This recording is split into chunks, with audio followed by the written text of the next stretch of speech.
2 సంవత్సరాలు 5 సంవత్సరాలు ఎప్పుడు తెలుస్తారు? టైం పీరియడ్ ఏది తేల్చండి. 30,000 మంది చెప్పండి, ఎన్ని కోట్లు ఇస్తారు చెప్పండి జగన్ రెడ్డి గారు. 30,000 మంది మహిళలు మిస్ అయ్యారన్నారు కదా, మీరు ఎంక్వైరీ చేసి తీసుకొస్తారా? ఇలాంటి దుష్ప్రచారాలు దయచేసి చేయొద్దు. నేను అంటున్నా ఉరివేయాలన్నాడు కదా, ఓట్లు వదిలిన వాడు ఎవరైనా సరే వాడికి న్యాయపరంగా ఉరి తీయండి. భారతి గారు చెక్ మీద సంతకం పెడతారా? నేను అడిగింది మీరు చెప్పేది, నేను అడిగేది చెప్పేది సమాధానం చెప్పండి. నేను అడిగిన దానికి సమాధానం చెప్పండి. నేను అడిగిన దానికి సమాధానం చెప్పండి. 30,000 మంది మహిళలు తీసుకురండి.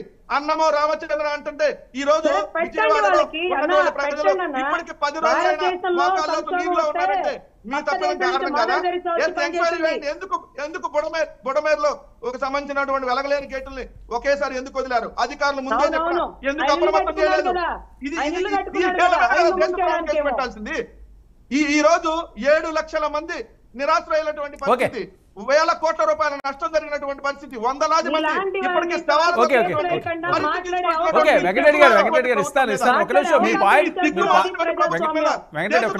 కేసు పెట్టి ఉప ముఖ్యమంత్రి, ముఖ్యమంత్రి, హోంమంత్రి వీళ్ళందరి మీద దేశద్రోహం కేసు పెట్టాలి. ఇటువంటి ఇది మీరు చేసినటువంటి విపత్తు కాదా? అంతకుముందు విజయవాడకు వరదలు రాలేదా? అంతకుముందు గోదావరికి వరదలు రాలేదా? ఏమో అంతకుముందు ఎప్పుడన్నా ఎంతమంది ప్రాణాలు కోల్పోయారా? ఇన్ని రోజులు నీళ్ళలో ఉన్నాయా? దానికి కారణమైన మీరు ఈ రోజు కప్పిపుచ్చుకోవడం కోసం మీ వెంకటరెడ్డి గారు మాట్లాడమండి. ఇక్కడికి వచ్చి మా మీద విమర్శలు చేయొద్దు. ఇప్పటికి ఎన్ని రోజులు వేస్తారు? ఎప్పుడు ఇస్తారు? వ్యక్తి మాట్లాడితే కుళ్ళ పొడిచి లోపలేశారు. కానీ ఒక అధికార ప్రతినిధి మాట్లాడుతుంటే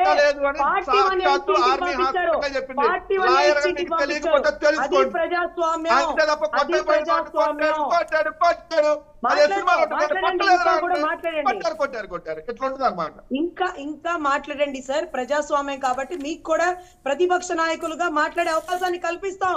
కానీ సహాయం చేయండి.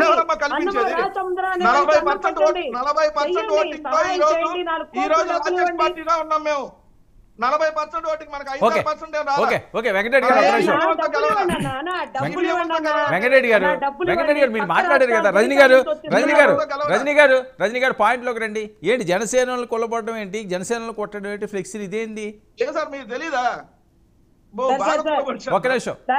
అక్కడ ఏదో జరుగుతుంది సార్, అది కూడా వైసీపీ కుట్రకోణంతో అర్ధరాత్రులు వాళ్లే చించుంటారు, వాళ్లే రెచ్చగొట్టుంటారు.